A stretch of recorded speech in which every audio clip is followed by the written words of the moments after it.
Assalamualaikum warahmatullahi wabarakatuh. Selamat pagi Bapak dan Ibu calon guru penggerak angkatan 11. Perkenalkan, nama saya Dian Mustika Rati, calon guru penggerak angkatan 11 dari Kota Padang, yaitu SMA Negeri 1 Padang. Pada saat ini saya bersama Ibu Febrina akan menampilkan tugas aksi nyata modul 2.3, yaitu coaching supervisi akademik, di mana saya sebagai coach akan mewawancarai Ibu Febrina dalam pra-observasi pembelajarannya. Perkenalkan rekan saya yang bernama. Nama saya Febrina Marta, panggilan Febri, bidang studi Bahasa Indonesia dan mengajar di kelas 12. Ya, saya sebagai coach dan Ibu Febrina sebagai coachee, kami akan mempraktikkan coaching supervisi akademik. Silahkan menyaksikan. Baik, selamat pagi Bu Febrina. Selamat pagi Ibu Dian. Bagaimana kabarnya hari ini? Alhamdulillah baik. Dian bagaimana kabarnya? Alhamdulillah sehat dan baik. Tetap semangat ya Ibu ya. Harus semangat Bu Dian. Baik, pada kali ini saya akan bertanya tentang pembelajaran yang akan Ibu lakukan pada minggu depan ya Ibu ya, terkait pembelajaran bahasa Indonesia. Kira-kira apa tujuan Ibu untuk diobservasi?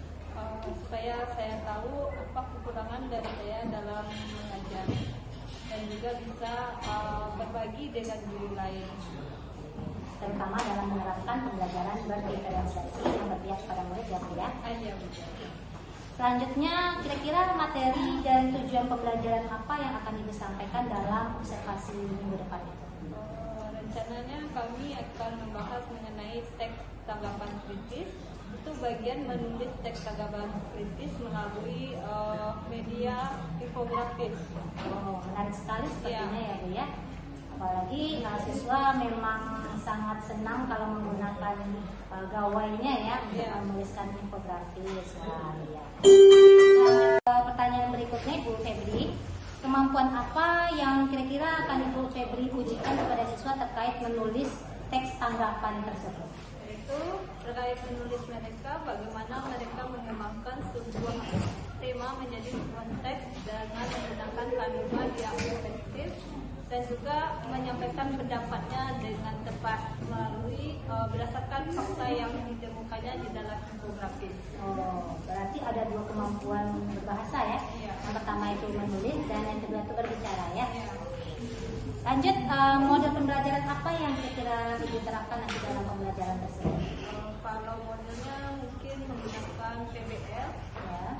dan caranya itu nanti diberikan siswa itu infografis melalui huruf WA. Nanti siswa akan melihatnya di HP mereka masing-masing dan mengembangkannya menjadi teks tanggapan kritis. Lalu strategi apa yang akan Ibu terapkan? Rencananya kami menggunakan strategi diskusi dan bertukar pikiran dengan teman kelompok mereka. Dan media apa yang akan Ibu pakai dalam pembelajaran tentang infografis tersebut? Yang pertama itu adalah HP mereka masing-masing. Ya. Dan nanti infofood yang juga nanti ditayangkan hasil dari menulis Ananda tadi. Menulis infografisnya ya. Kira-kira penilaian yang akan Ibu lakukan untuk menulis teks tanggapan kritis ini apa? Penilaiannya seperti apa? Berupa penilaian Kognitif, psikomotor, dan afektif ya. Ya. Oke. Dan tugas-tugas yang akan dikerjakan siswa itu bagaimana? Seperti apa tugasnya? Nanti mereka akan menulis, tapi tulisan mereka itu akan dituangkan di dalam sebuah kertas yang dibuat di dalam Canva. Oke, berarti mereka akan membuat Canva sesuai dengan instruksi yang diberikan dan nanti mereka presentasi di depan. Iya, nanti akan dipresentasikan. Ya. Dan kira-kira Bu Febri minggu depan itu akan mengajar di kelas berapa dan jam pembelajarannya jam berapa? Rencana di kelas 12 S2 dan jam dari jam pertama sampai jam 3. Tapi 3 jam ya? Iya. 3 jam pembelajaran. Baik. Pertanyaan terakhir ini Bu Febri. Iya, Bu Dian. Ya, sebelum kita mengakhiri perbincangan kita, kira-kira apa yang bisa Ibu Febri lakukan atau referensi seperti apa menurut Bu Febri terhadap wawancara praobservasi kita kali ini? Refleksi untuk hari ini, mudah-mudahan apa yang kita diskusikan bisa membantu kita berdua untuk memperbaiki pembelajaran di mata pelajaran kita dan mengubah rencana kita untuk lebih baik dilaksanakannya. Ya, dan tujuannya kita juga akan menerapkan pembelajaran berdiferensiasi dan yang berpihak kepada murid ya, untuk menggali kemampuan siswa kita sesuai dengan bidang dan bakatnya masing-masing. Baik, sekian diskusi praobservasi kami. Saya sebagai coach dan Ibu Febrina sebagai coachee. Di sini kami telah melaksanakan praobservasi. Saya sudah menggali kemampuan Ibu Febrina terkait pembelajaran yang akan dilaksanakan pada minggu depan, yaitu menulis teks tanggapan kritis melalui teks infografis. Sekian praobservasi kali ini, semoga bermanfaat dan mohon maaf atas segala kekurangan. Assalamualaikum warahmatullahi wabarakatuh.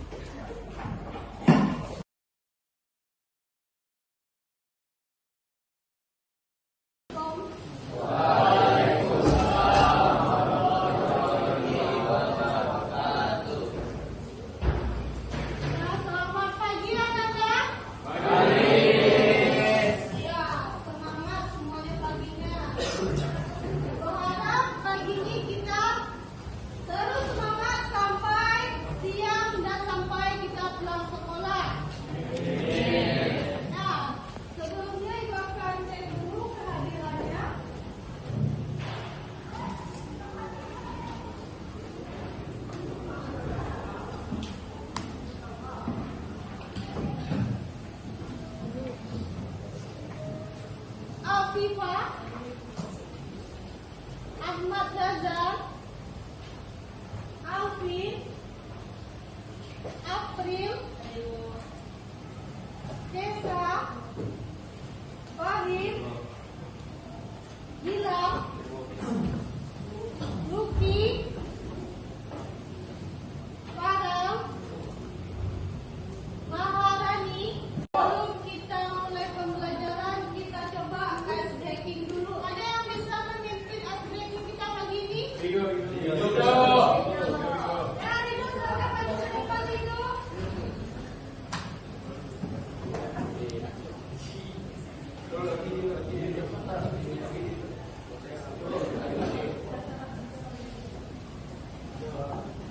Berhitung aja lah dari salah 1, 2, 3 tangan kelipatan 3.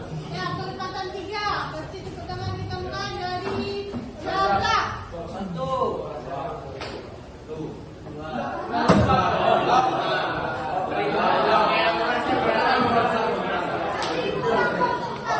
Tapi yang salah depan ini ya. Bukan ini.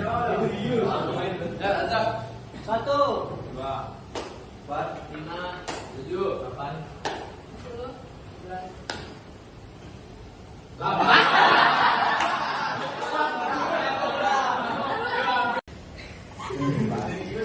Untuk siswa semangsa, satu hati, satu rasa, menjaga lingkungan janganlah sampai terusir. Ini antaramu di muka belakang.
Yang pertama yaitu evaluasi, yang kedua deskripsi, dan yang terakhir pendekan ulang. Ya, jadi strukturnya ada 3: evaluasi, deskripsi, dan penegasan ulang. Kalau evaluasi itu apa? Evaluasi. Ya, biasanya dia menjelaskan fenomena yang akan dibahas dan disertai dengan fakta. Kalau deskripsi apa? Ya, menjelaskan tentang kejadian fenomena tersebut. Kalau penegasan ulang, ya, kesimpulan, saran, dan harapan. Nah, sekarang kita masuk ke menulis teks tanggapan kritis.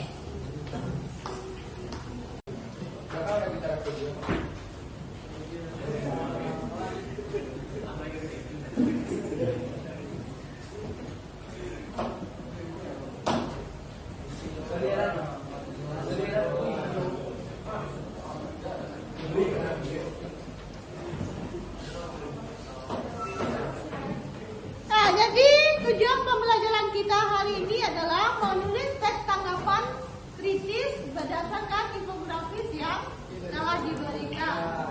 Ya, tadi sudah Ibu kirim infografis dari beberapa fenomena.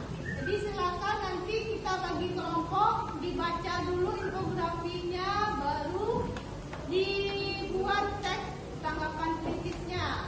Ya, sebelum kita masuk ke latihan, kita bahas dulu bagaimana caranya kita menulis teks tanggapan kritis tersebut. Tentang tema yang bakal kita bahas, Miss.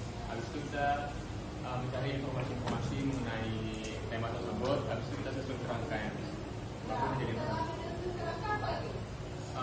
karena Yang pengembangannya pengembangan menjadi itu bagaimana? teks tanggapan kritis. Lalu terakhir kita masukkan tulisan. ya penelitian terhadap tulisan tersebut supaya lebih sempurna. Nah, tadi menulis teks tanggapan ini ada yang membuat bagian banyak? Kalau tidak, akan dibuat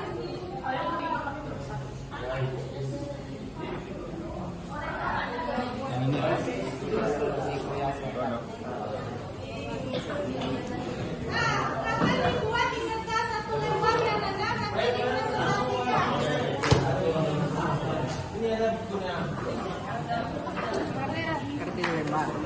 Aku yang tadi. Jadi yang dicari Razan.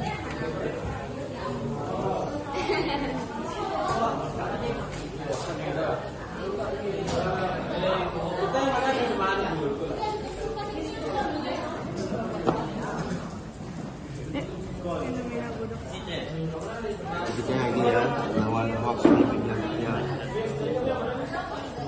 Ambil tenang lagi. Sabar ini. Ini kita sampai. Masukin nama anggota dulu.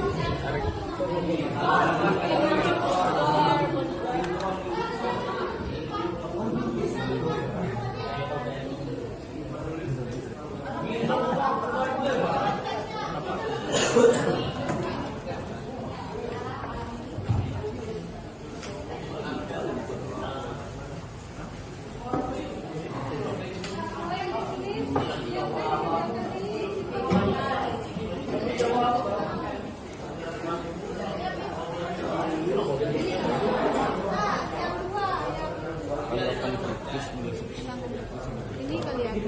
Oh ini warna biru.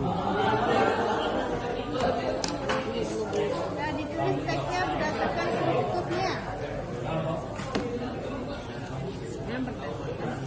Menulis. Nah, waktunya 10 menit ya. Nah, nomor 3.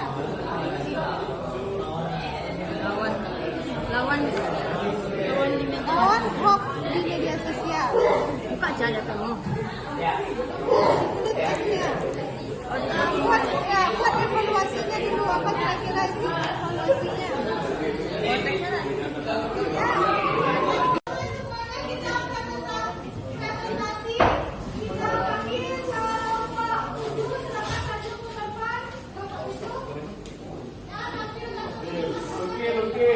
maju lebih.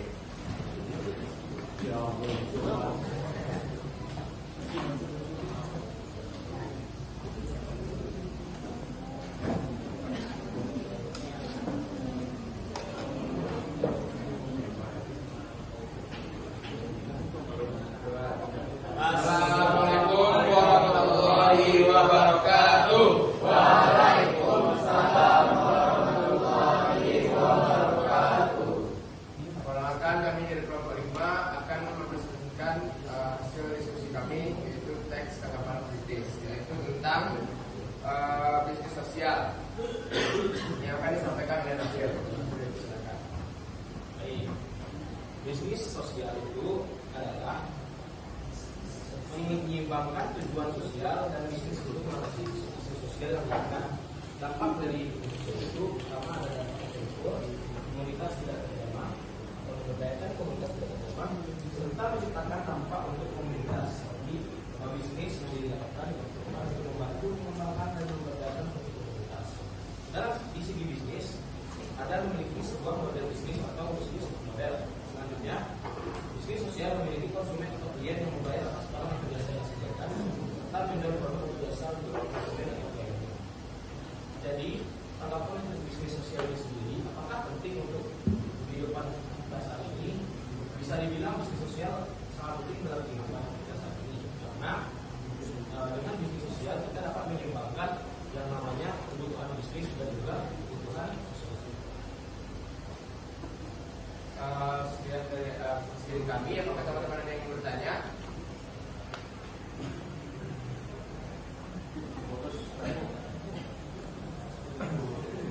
Oh ya, Rivo, silakan Rivo.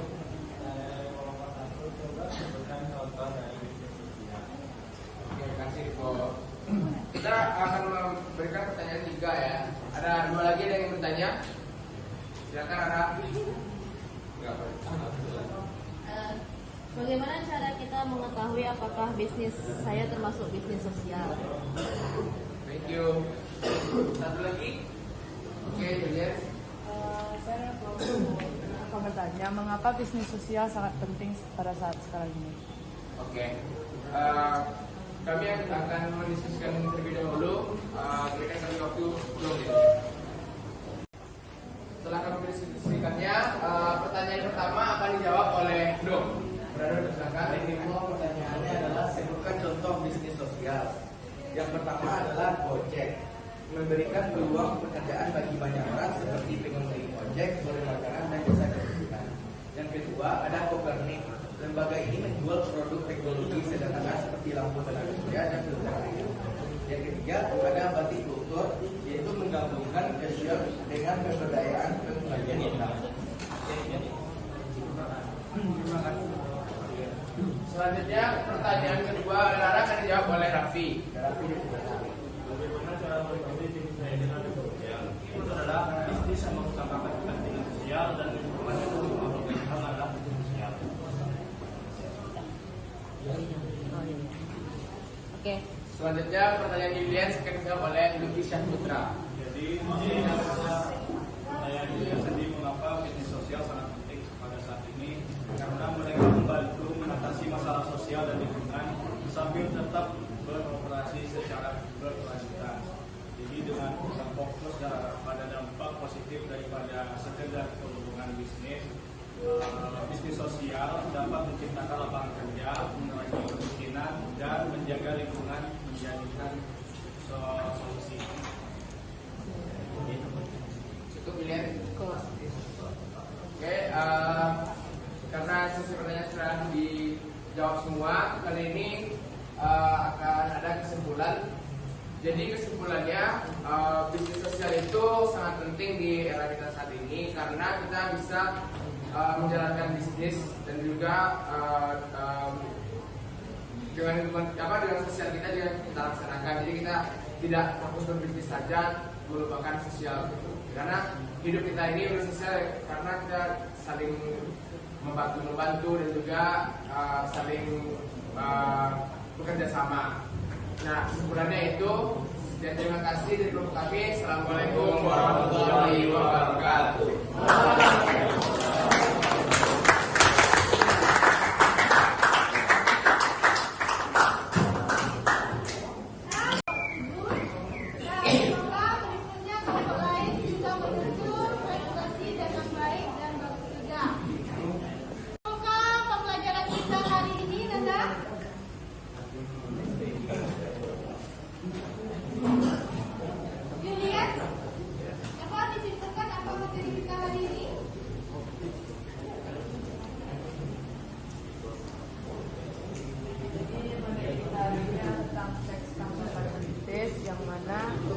membuat teks tanggapan kritis itu kita harus menentukan temanya dahulu, lalu mencari informasi sebanyak-banyaknya tentang tema tersebut, lalu memasukkannya ke dalam struktur, yaitu evaluasi, deskripsi, dan pendapat ulang. Selanjutnya dilakukan pengembangan dan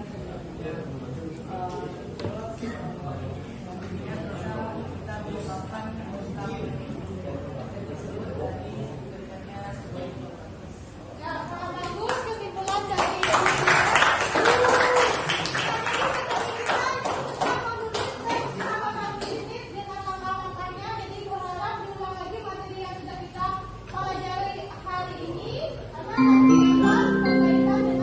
It's time to serve the second hour. Nah, ini silakan digambarkan di buku catatannya, nanti kita angkat sama-sama. Ya, silakan digambarkan bagaimana penerapan. Pagi ini belajar bahasa Indonesia. Semuanya dapat menyebutkannya.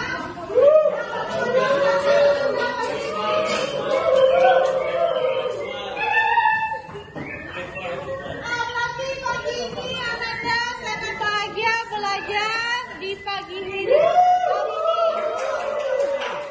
Semoga seterusnya kita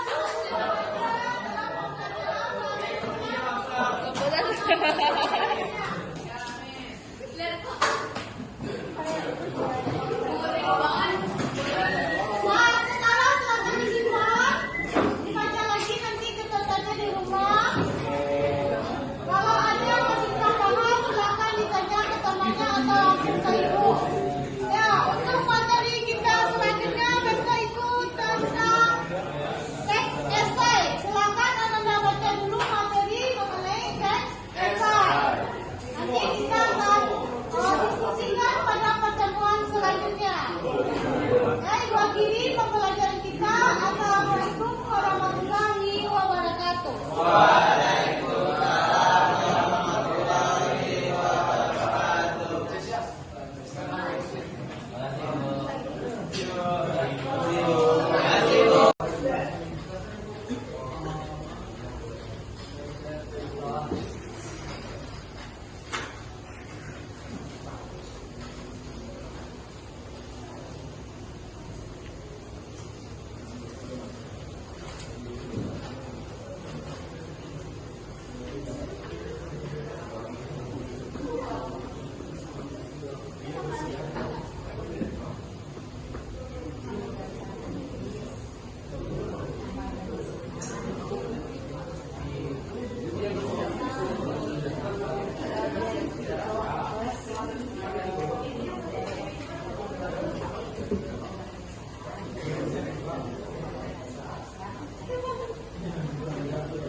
Assalamualaikum warahmatullahi wabarakatuh. Selamat pagi Bapak dan Ibu calon guru penggerak hebat dimanapun Anda berada.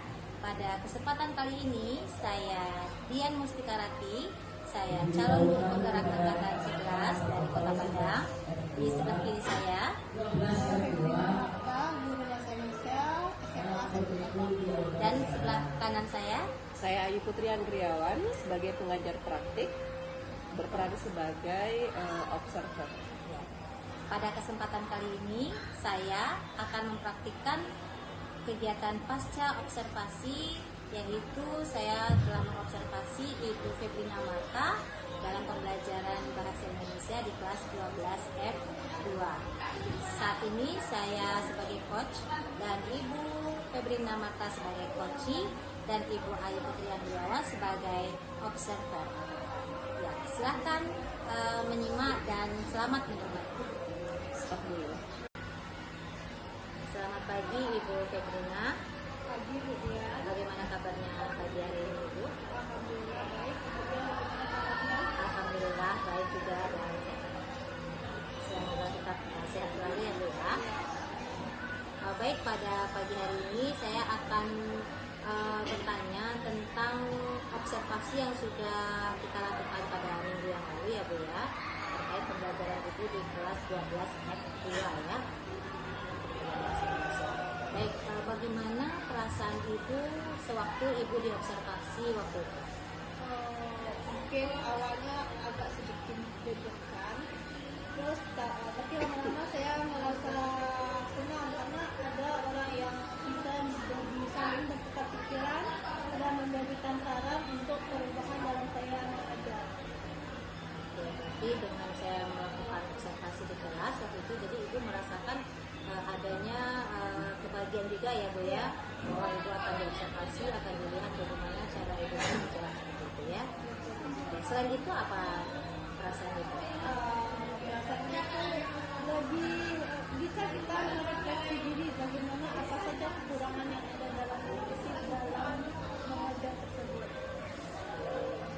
Ya, memang kalau sebelum kita diobservasi itu kita merasa mungkin kita tidak ada kekurangan begitu ya Bu ya.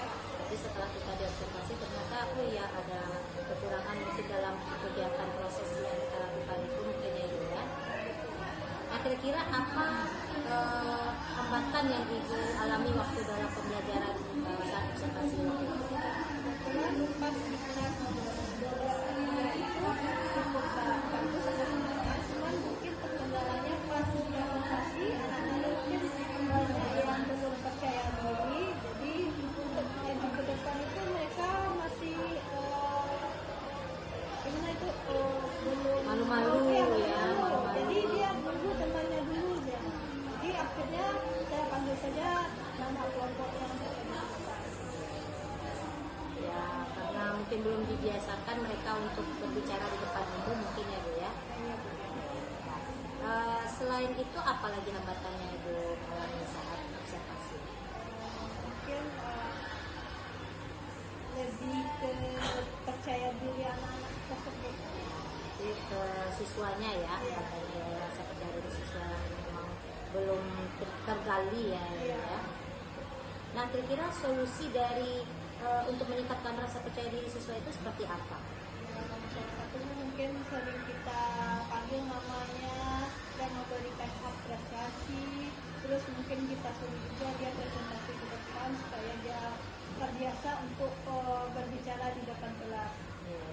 Dan mungkin kita gilirkan kelompok-kelompoknya, bukan hanya itu saja gitu ya Bu ya. Mungkin bisa juga suruh mereka untuk berlatih berbicara di depan cermin. Oke, berarti dengan seperti itu nanti bisa meningkatkan rasa percaya dirinya untuk berbicara ya. Jadi dari tujuan itu mereka juga bisa bertukar pikiran dalam proses PBM. Jadi mungkin mereka lebih berkembang melakukan. Baik, pertanyaan terakhir ini Bu Febrina, dengan kegiatan pasca observasi ini kira-kira apa tindak lanjut yang akan Ibu lakukan dalam pembelajaran Ibu ke depan? Mungkin memperbaiki dari hambatan tersebut, salah satunya itu kepercayaan diri siswa. Itu mungkin banyak memberikan support supaya siswa itu percaya diri dan lebih banyak memberikan hal-hal yang positif seperti menggunakan tes backing di dalam PBM, terus juga membuat nyaman di kelas itu dan bagaimana mereka itu semangat dalam belajar. Ya, memang seperti itulah ya tugas kita sebagai seorang guru ya, ya. Jadi kalau misalkan ada kendala di siswa, kita memang harus mencari solusinya seperti apa agar mereka tuh lebih semangat lagi belajar, lebih fokus lagi belajar dalam pembelajaran kita gitu ya Bu ya. Baik, sekian dulu wawancara untuk kegiatan pasca observasi yang telah kami lakukan sebelumnya, observasinya. Dan mohon maaf apabila ada kekurangan. Saya sebagai coach dan Ibu Febrina sebagai coach mohon undur diri, dan saya kembalikan kepada Ibu pengajar praktik kita Ibu Ayu Putri Andriawan jika ada masukan terhadap kegiatan wawancara pasca observasi kali ini. Sekian, assalamualaikum warahmatullahi wabarakatuh. Baik. Bismillahirrahmanirrahim. Assalamualaikum warahmatullahi wabarakatuh. Waalaikumsalam warahmatullahi wabarakatuh. Oke, alhamdulillah kita sudah sama-sama mendengar proses coaching yang dilakukan oleh CGP hebat kita dan bersama ibu guru hebat kita yaitu Ibu Febrina dan Bu Dian. Oke, di sini saya akan memberikan refleksi singkat yang mana tadi saya sedikit sulit mencari di mana ya kekurangannya. Kayak luar biasa sekali Bu Dian. Mungkin Bu Febrina yang mau saya tekankan di sini mungkin adalah kita bukan mengomentari bagaimana nanti proses pembelajaran yang Ibu lakukan yang bagian saya ya Bu ya. Karena di sini saya mungkin fokuskan melihatnya bagaimana cara proses coaching yang dilakukan oleh Bu Dian. Nah sebelum itu saya mau bertanya dulu sama Bu Febrina, kira-kira bagaimana perasaan Ibu setelah di coaching oleh Bu Dian? Ya sedikit deg-degan. Iya. Tapi juga bercampur senang karena kita betul. Iya. Jadi kita pemikiran kita itu lebih luas jadinya setelah diskusi. Bu Dian sendiri kira-kira bagaimana Bu Dian perasaannya setelah meng-coaching Ibu Febrina? Ya, untuk saya sendiri saya sudah melakukan proses coaching itu menggali potensi dari Bu Febrina. Saya bertanya dengan alur virtual gitu ya, apa tujuannya dan apa kendala-kendala yang dihadapi dan menanyakan juga apa solusi terhadap permasalahan yang dialami dalam pembelajarannya. Dan saya merasa senang juga dan saya juga dapat pengalaman baru terhadap proses coaching ini. Ya, luar biasa sekali Bu Dian ya. Oke, benar sekali apa yang saya tuliskan di note ini. Yang pertama itu kita bahas dari alur, itu sudah luar biasa Bu Dian, sudah mulai dari intinya sampai penutupnya. Dan juga konten yang Bu Dian berikan kepada Ibu Febrina itu langsung mengena sasarannya dan tujuannya. Dan juga di sini yang perlu saya apresiasi adalah bagaimana cara Bu Dian untuk mengulas kembali jawaban yang diberikan oleh Ibu Febrina tanpa menanyakan ke pertanyaan selanjutnya. Dan terkadang kita kehabisan kata-kata ya ketika Ibu Febrina sudah menjawab seperti ini, oh gitu ya. Nah kita lupa mengulasnya, kita lupa menekankannya. Nah itu sangat berpengaruh sekali ketika kita memberikan apresiasi kecil terhadap coach yang kita berikan, sehingga coach tersebut bisa berpikiran, oh iya, ini juga bisa. Nah seperti itu. Dan itu sangat bagus kemudian ya. Oke, dan yang terakhir itu tentang perasaan setelah di coaching. Ibu Dian tadi menanyakan sebelum di coach itu perasaan gimana, dan yang terakhir mungkin perlu ditambahkan itu saja, perasaan Febrina setelah kita bercerita itu gimana. Nah tapi itu semuanya sudah tertutupi ketika Bu Dian telah memberikan pertanyaan-pertanyaan yang menggali. Nah semoga kita bisa mengaplikasikannya juga dengan teman-teman di luar di sini ya Bu Dian ya. Kita laksanakan juga proses coaching yang mungkin tidak terlalu tegang atau yang formal ya, kita bisa juga sambil bercerita dan sambil bertukar pikiran. Dan satu lagi dalam proses coaching ini kita harus menahan diri untuk tidak memberikan solusi ya Bu Dian ya, karena kita di sini sebagai mitra ya. Sebetulnya itu saja dari saya sebagai PP dari Ibu Guru Hebat ini, dan mudah-mudahan pembelajaran yang kita lakukan hari ini bisa bermanfaat. Saya kembalikan kepada Bu Dian. Baik, terima kasih atas masukan dan sarannya kepada Miss Ayu Putri Andriawan sebagai pengajar praktik saya untuk calon guru penggerak angkatan 11. Semoga apa yang beliau sampaikan dapat saya aplikasikan, saya terapkan dalam pembelajaran berikutnya, terutama dalam pembelajaran di kelas bahasa Indonesia. Baik, terima kasih. Sekian untuk kegiatan kita kali ini.